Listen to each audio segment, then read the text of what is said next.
Ngayon ko lang naramdaman na may tao palang willing tumulong sa amin. Sa loob ng 43 years, sa totoo lang. Naghintay ng mahigit 4 na dekada ang mga taga-Tambacan 2, Barangay San Miguel para matuloy ang pabahay para sa kanila.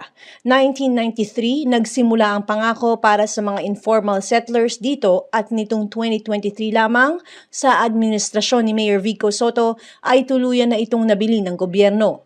Ayon sa alkalde, nalaman niya ang sitwasyon sa nasabing lugar sa pamamagitan ni Congressman Roman Romulo. Nagtulungan kasama ang Puso o Pasig Urban Settlements Office sa pamunuan ni Rick Reyes. Naging matyaga umano ang asosasyon na lumapit sa LGU at nakipaglaban para manatili sa lugar.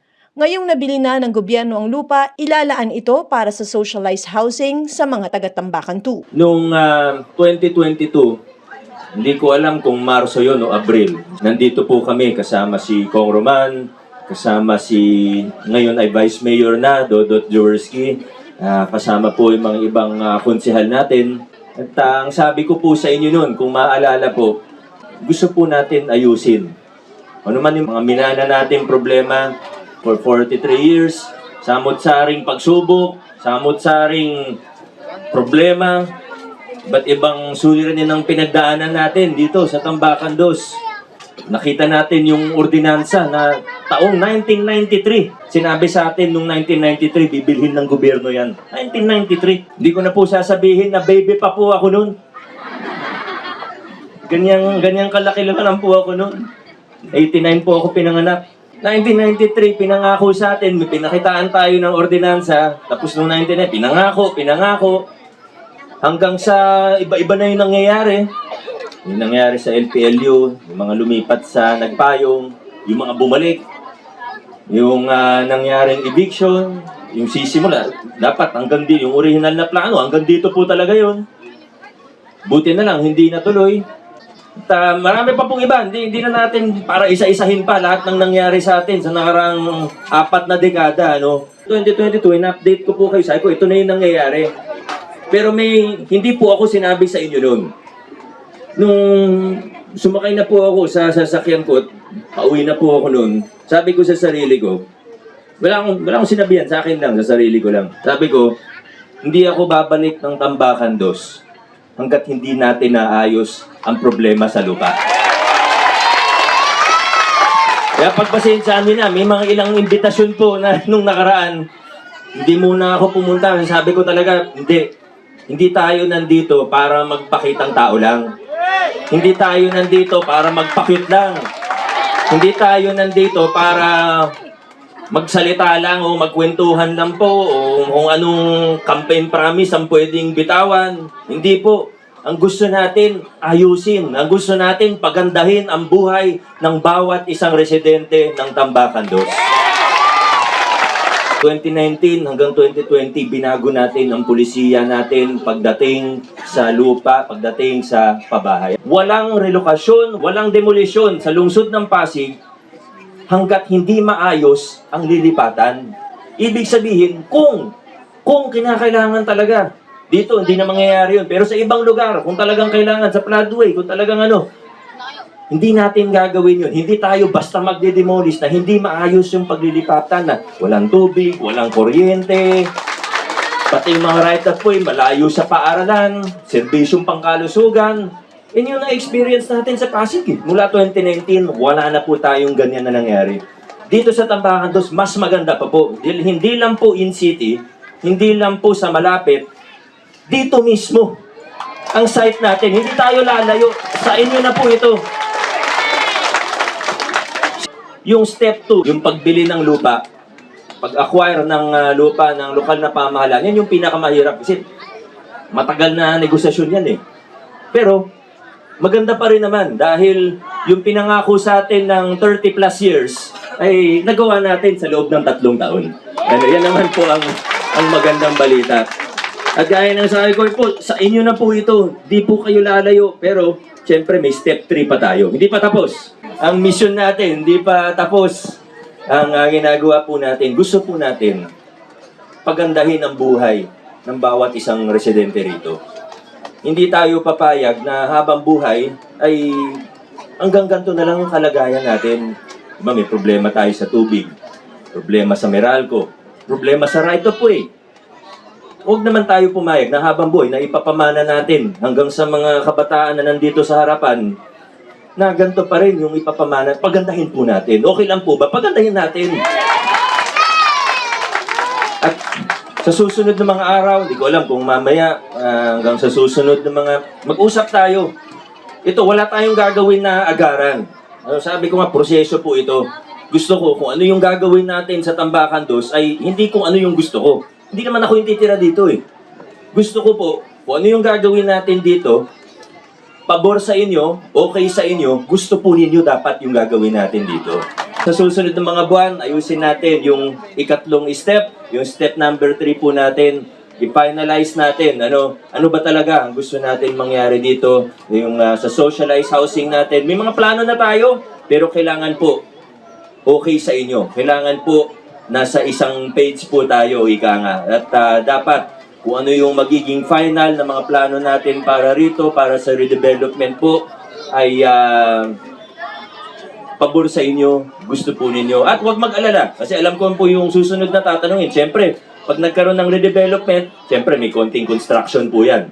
Pero huwag po mag-alala, walang gagalawin po hanggat hindi maayos yung panamantalang titirahan natin. Kung mapagkasunduan natin na magtatayo tayo ng magandang mga bahay dito, ng pabahay na maayos.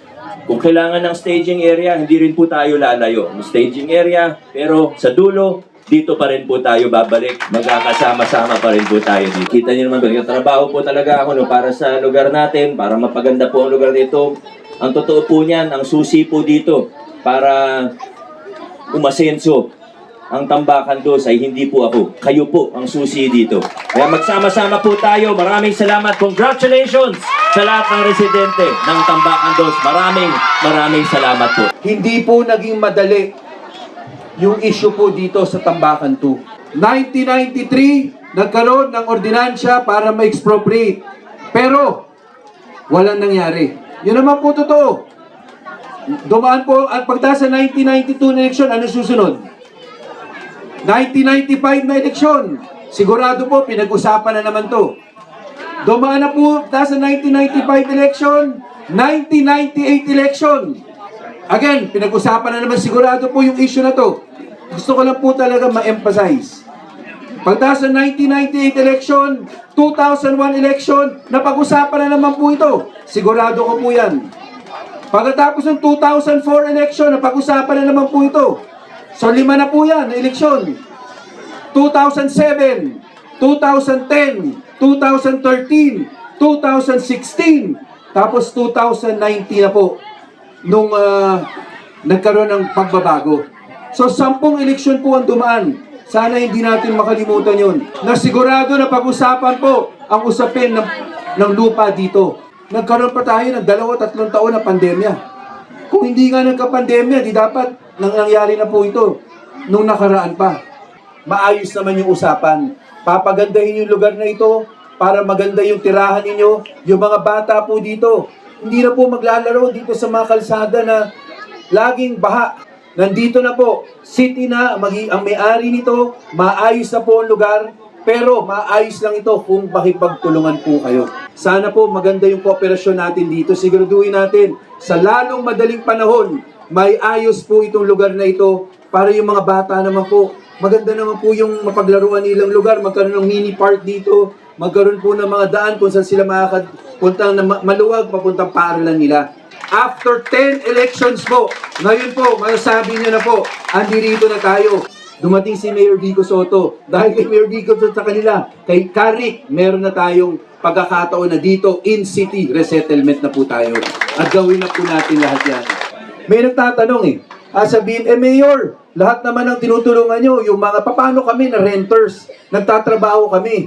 Lahat ng kinikita namin, nauuwi na lang sa pagbabayad. Sa totoo po, malapatapos na rin po noon. May mapapurchase rin po na almost 11 hectares. Yun po, pag natapos po yun. Kasi yung informal centers po, katulad dito, na naninirahan kayo dito, ito na po, maganda na yung lugar ninyo. Yung mga iba pa po, mabibigyan pa rin ng pagkakataon din. May 11 hectares po, napatapos na rin po yung negosasyon. Ito po ay isang pasasalamat na magkasama yung mga miyembro, yung mga naninirahan dito sa Tambakan 2 at saka yung ating lokal na pamahalaan sa pamumuno ni Mayor Vico at siyempre ni Congressman Roman Romulo. Ito ay kasi nasabi nga ni Kong Roman, ilang eleksyon, 10 eleksyon. Sabi ng ating mga leader ng homeowners, 43 years, no?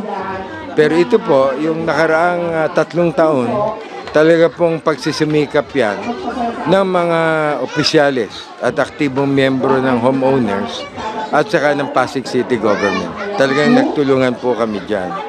At nais din po namin pasalamatan yung pamilyang Reynoso dahil sa pumayag din sila na bilhin, ipagbili, no? At hindi na kailangan dumaan pa sa korte na yung expropriation na tinatawag natin kasi siyempre nagtatagal pa yon, magastos, napakatagal na ng usapin dito. Nakabimbi ng napakatagal na ang kalagayan sa paninirahan ng mga tao rito. Ang programa ni Mayor Vico, Zero ISF. Yan ang mga informal settlers. Ibig sabihin, dahil hindi napaghandaan sa mahabang panahon ng mag-urbanize ang Metro Manila at mga marami pang syudad tulad ng Cebu, Davao, maraming mga taong galing sa probinsya ang nagtrabaho dito. Kailangan talaga trabaho nila. Hindi lang yun sa naghanap sila ng trabaho dahil dumami ang komersyo at saka dumami ang mga industriya ng araw dito. Tinatawag na nag-industrialize o nag-urbanize o nag-commercialize ang Metro Manila kabilang ang Pasig. Kailangan talaga ng labor force, no?